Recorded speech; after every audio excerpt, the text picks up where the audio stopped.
오늘의 육아 헤드라인입니다. 보건복지부 자료에 따르면 전국의 아동학대 건수가 최근 5년 사이 3배가량 급증한 것으로 조사됐습니다. 생명보험 사회공헌위원회의 조사 결과 우리나라 국민은 노후 준비 부족으로 평균적으로 생애 마지막 8년가량을 불행하게 살 수 있다는 결과가 나왔습니다. 보건당국은 국내에서 독감이 11월부터 이듬해 4월까지 유행한다며 독감 예방접종을 꼭 실시하라고 권고했습니다. 이상 오늘의 육아 헤드라인이었습니다. 생후 12개월 무렵이 되면 아이가 걸음마를 할 수 있는 신체적 조건이 마련됩니다. 그렇다고 부모가 조급한 마음에 서둘러 걸음마 연습을 무리해서 시킨다면 척추에 영향을 주고 또 아이가 걷는 것을 싫어하게 될 수도 있다고 하니까요. 조심해 주시기 바랍니다. 육아포커스 첫 소식부터 만나보시죠. 전국의 아동학대 건수가 최근 5년 사이 3배가량 급증한 것으로 조사됐습니다. 국회 보건복지위원회 자유한국당 강석진 의원이 보건복지부에서 제출받은 자료에 따르면 지난 2012년 아동학대 건수는 6,400여 건에서 지난해 18,000여 건으로 3배 정도 늘었습니다. 가해자를 유형별로 보면 친부가 44.5%, 친모가 31.8%로 친부모가 저지른 아동학대가 전체 76.3%에 달했습니다. 우리나라 국민은 노후 준비 부족으로 평균적으로 생애 마지막 8년가량을 불행하게 살 수 있다는 조사 결과가 나왔습니다. 생명보험 사회공헌위원회가 한국, 일본, 미국, 독일, 영국 등 5개국의 경제활동 인구 1000명씩을 조사한 결과 우리나라의 행복수명은 74.6세로 5개국 중 꼴찌였습니다. 행복수명은 건강, 경제적 안정, 사회적 활동, 원만한 인간관계를 기반으로 행복하게 살아갈 수 있는 기간을 말합니다. 행복수명과 기대수명과의 차이, 즉 행복하지 못한 삶을 살 가능성이 있는 기간도 8.5년으로 9.5년인 일본 다음으로 길었습니다. 임신과 출산을 하면 여러 가지 어려움을 겪는데 우울감도 그중 하나입니다. 이 우울감이 산후 우울증으로 이어지면 심각한 문제가 발생할 수 있다고 합니다. 지난 9월 우울증을 앓던 여성이 2 자녀를 살해한 뒤 스스로 목숨을 끊으려 한 사건이 발생했던 서울의 한 아파트입니다. 이 여성은 산후 우울증을 겪었던 것으로 알려졌습니다. 9월 남양주에서도 7월에는 서울 독산동과 경기 일산에서도 비슷한 일이 벌어졌습니다. 모두 산후 우울증과 관련됐습니다. 산후 우울증이란 출산 후 4주에서 6주 사이 우울감과 심한 불안감, 불면, 과도한 체중 변화, 의욕 저하 등과 함께 심하면 자살 충동을 느껴 일상생활을 하지 못하는 증상입니다. 출산 후 우울감은 자연스러운 현상이지만 산후 우울증으로 진행되면 상황은 달라집니다. 의료계는 임산부의 최대 20%가 이 증상을 겪는 것으로 추정하는데 문제는 치료율이 1%에 불과하다는 점입니다. 산후 우울증은 특히 본인들이 굉장히 부끄럽게 여기는 것이 문제입니다. 아이를 낳고 주변의 축복을 받고 있는데 우울증을 가지고 있다는 것을 잘 드러내지 못합니다. 심각하게 악화돼서 사고가 생긴 후에야 알게 되는 것이 현재 안타까운 현실이라고 생각이 됩니다. 인식 부족과 함께 정부 지원이 없다는 것도 문제입니다. 영아를 키우는 산모가 병원을 찾기란 쉽지 않기 때문입니다. 미국과 영국에서는 보건소 의료진이 가정을 방문해 상담해줍니다. 지난해 말 모자보건법 개정으로 산전 산후 우울증 검사 지원의 법적 근거는 생겼지만 구체적 실행 방안은 없어 당국의 빠른 대책 마련이 필요합니다. 국내에서 독감은 보통 11월 중순부터 이듬해 4월까지 유행합니다. 독감이 무서운 것은 노인 사망 1위인 폐렴 등 합병증 발생 위험이 크기 때문입니다. 합병증은 65세 이상 노인과 심장폐질환, 당뇨 등 만성질환자, 임신부, 영유아 등 면역 기능이 떨어진 사람들에게 주로 발생됩니다. 그런데 최근 4년 사이 50에서 60대에서 독감 환자 수가 3배 가까이 증가한 것으로 나타났습니다. 특히 무료 접종 대상이 아닌 50세부터 60세에서 접종률이 떨어져 이 나이 때 접종률을 올리는 것이 중요하다는 지적입니다. 65세 이상은 무료 접종을 하다 보니까 접종률이 80% 이상 높은데 사실 인플루엔자 합병증이 50세 이상에서 만성질환 늘어나면서도 같이 증가되기는 하거든요. 그래서 50에서 64세까지의 인플루엔자 예방접종도 강조가 필요합니다. 최근 들어 자녀를 대신해 손주를 돌보는 황혼 육아가 늘면서 5, 60대의 독감 예방접종의 중요성은 더욱 강조되고 있습니다. 생후 6개월 미만의 영아는 독감 예방접종을 받을 수 없어 이들의 감염을 막기 위해서라도 1차적으로 가족이 반드시 독감 예방접종을 해야 하기 때문입니다.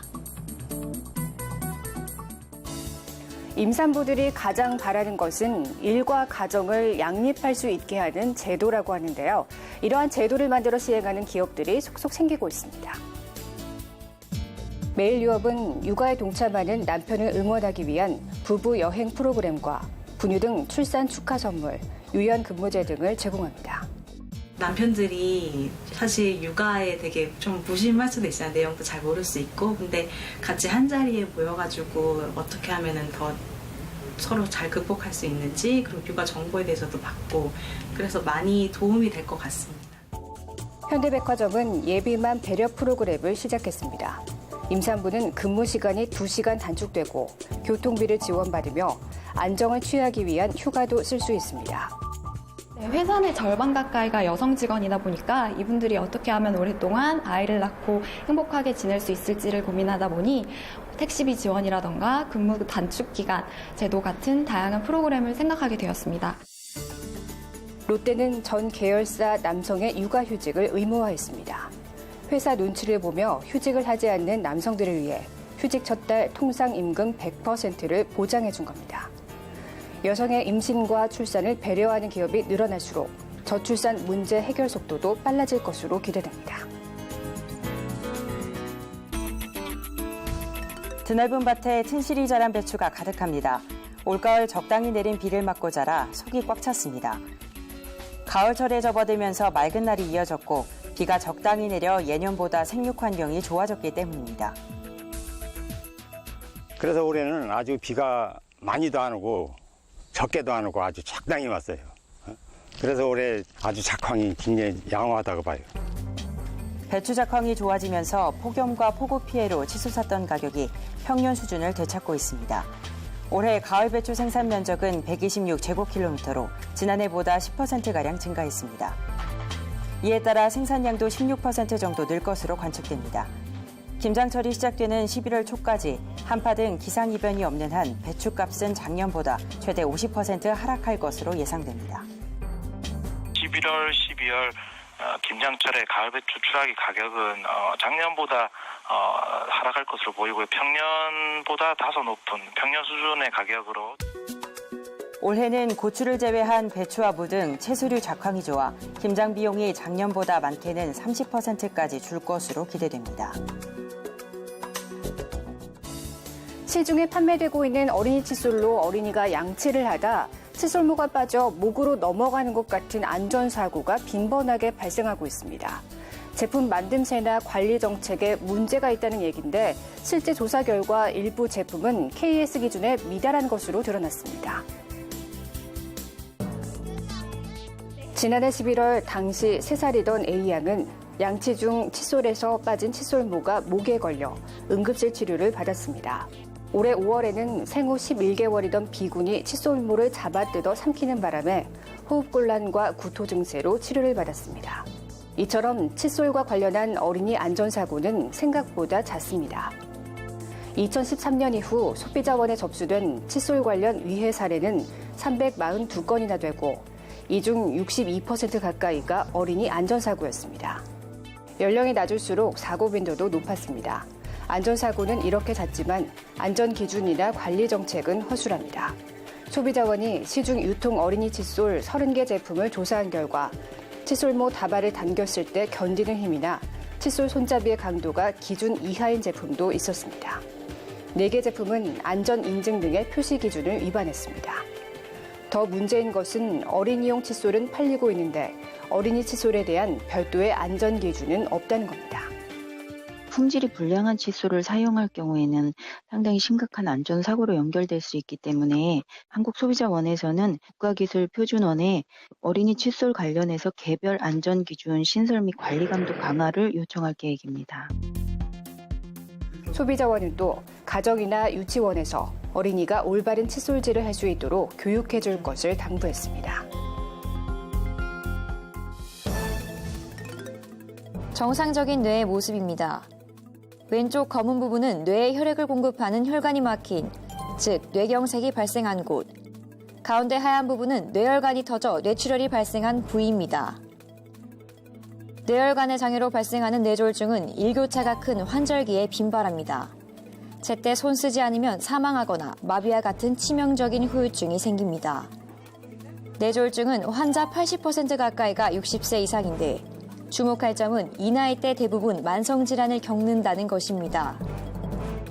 고혈압, 당뇨, 심장질환 등의 만성질환자, 또 오랫동안 담배를 피워온 사람과 비만인 사람은 특히 주의해야 합니다. 뇌졸중은 이상 징후 없이 갑자기 발생하는 게 특징인 만큼 증상들을 알아두는 게 좋습니다.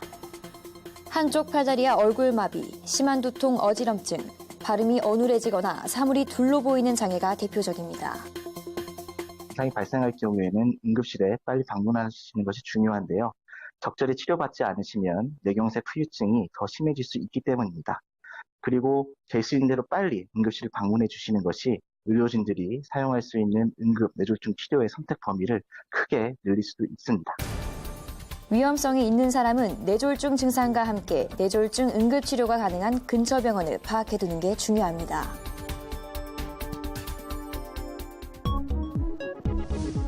류마티스 관절염에 걸리면 관절이 붓고 통증을 느낍니다. 심하면 관절이 뒤틀릴 정도로 통증이 심하고 다른 장기에까지 염증을 일으킵니다.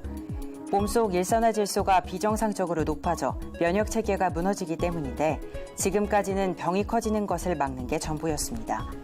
사실상 완치가 불가능하던 이 질병을 치료할 수 있는 실마리를 국내 연구진이 찾아내는 데 성공했습니다. 바로 류머티즘의 원인인 일산화질소만 골라 흡수하는 고분자 물질 하이드로젤을 세계 최초로 개발한 것입니다. 병의 원인은 제거하고 그 자리에 약물을 주입하는 기술입니다. 현재 주실험으로 효과를 입증하는 단계인데 이 기술이 상용화하면 류마티즘 외에도 통증을 동반하는 대부분 질병에 활용할 수 있을 것으로 연구진은 기대하고 있습니다. 또 일산화질소는 암 같은 데서도 많이 나오고 하여튼 염증 반응을 일으키는 모든 곳에서 발견되어 있기 때문에 일산화질소를 이렇게 제거해주고 농도를 낮춰주는 그런 물질로 쓸 수가 있는 거죠. 이번 연구 결과는 국제저명 학술지 어드밴스드 멀티리얼즈 온라인판에 실렸습니다. 강원도 평창군에서 자라나는 우리나라 토종식물 지오준 풀입니다. 가을에 뿌리가 마르면 지린내가 난다고 해서 지오준 풀이란 이름이 붙여졌습니다. 이 식물은 과거부터 많이 사용한 길초근이라는 한약명으로서 저희 선조들이 신경안정 효과로서 많이 사용하여 왔습니다. 지오준 풀의 신경 안정 효과를 불면증 개선에도 쓸 수 있는지 농촌진흥청이 동물 실험을 해봤습니다. 잘 말린 지오준 풀의 뿌리를 따뜻한 물에 하루 동안 우려낸 다음 잠을 재우지 않는 쥐에게 먹였습니다. 실험 결과 지오준 풀을 먹은 쥐는 지오준 풀을 먹지 않은 쥐보다 눈을 깜빡이는 횟수가 59% 감소했습니다. 눈을 깜빡이는 횟수가 적을수록 수면에 빨리 빠져든다는 뜻입니다. 지오준 풀을 먹은 쥐는 잠도 더 깊게 잤습니다. 중간에 깨지 않고 잔 시간을 측정해봤더니 지오준 풀을 먹은 쥐의 경우가 그렇지 않은 대조군보다 86%나 길었습니다.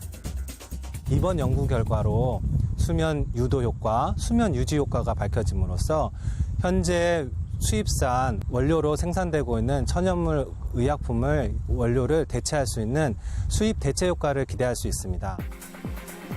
농진청은 이번 연구 결과를 특허 출원하고 이를 활용한 건강식품 개발에 나설 계획입니다.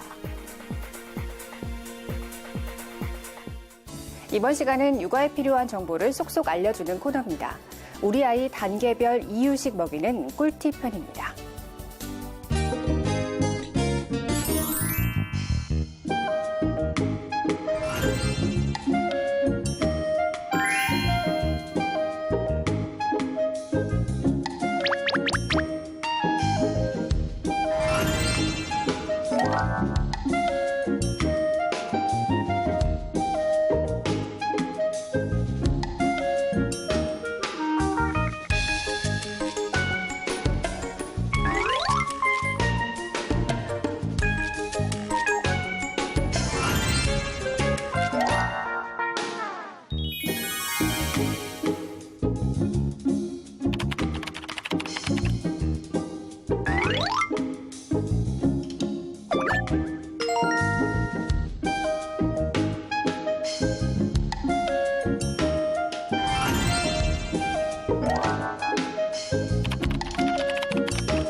배려가 참 고맙습니다. 정부에서 주는 혜택이 굉장히 많더라고요. 지하철을 타게 되면 임산부 좌석이 따로 있어서 그런 점도 되게 편했고. 제가 백화점에 갔을 텐데요. 엘리베이터 탔는데 삐 소리가 나더라고요. 뒤를 돌아보니까 임산부가 서 계셔가지고 제가 양보를 하고 내렸던 기억이 나네요. 그러니까 다른 분들도 좀 임산부 보시면 배려해서 양보를 했으면 좋겠습니다. 저출산 현상으로 인구가 줄어들고 있는 요즘 우리의 미래를 낳을 임산부들을 보호해주고 배려해줘야 하는 것이 무엇보다 중요한 시기입니다. 그럼 임산부의 상황을 살펴보며 어떻게 해야 할지 볼까요?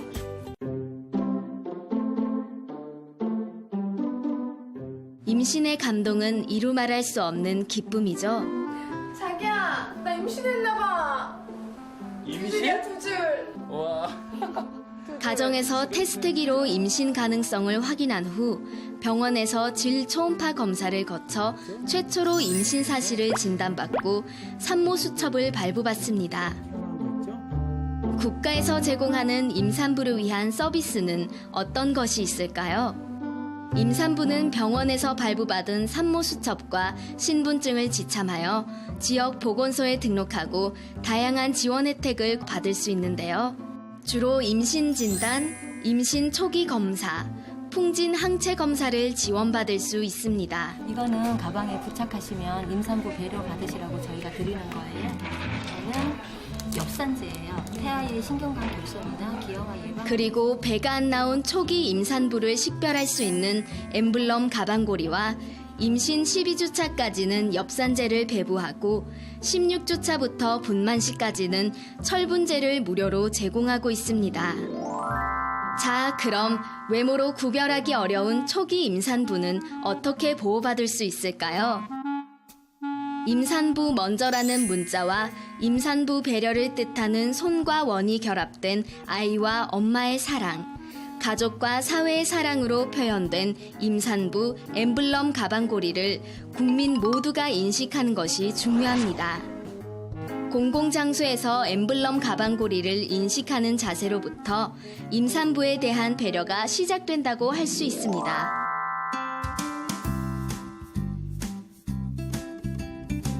요즘은 직장인 임산부가 많은데요. 직장님, 저 오늘 정기검진 있는 날이에요. 아, 그래요? 아기는 잘 자라나요? 네, 건강해요. 잘 다녀오세요. 병원 다녀오겠습니다. 직장에서도 성숙한 배려 의식이 확산되고 있습니다. 38주 되잖아요. 전문의가 말하는 유의사항을 들어볼까요?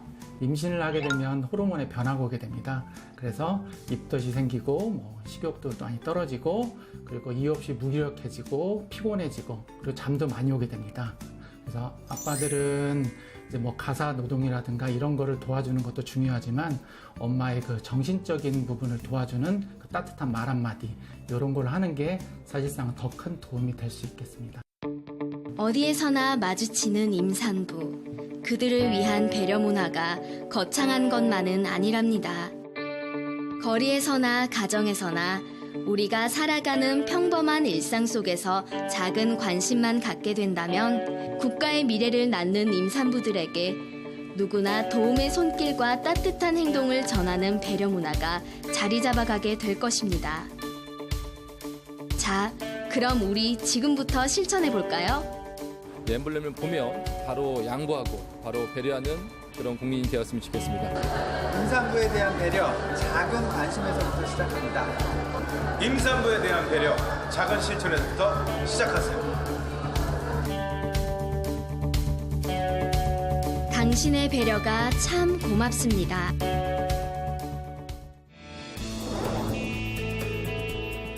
질병관리본부는 10월 16일부터 내년 1월 15일까지 결핵 예방을 위해 생후 4주인의 신생아를 대상으로 경피용 BCG 백신 무료 예방접종을 실시한다고 밝혔습니다.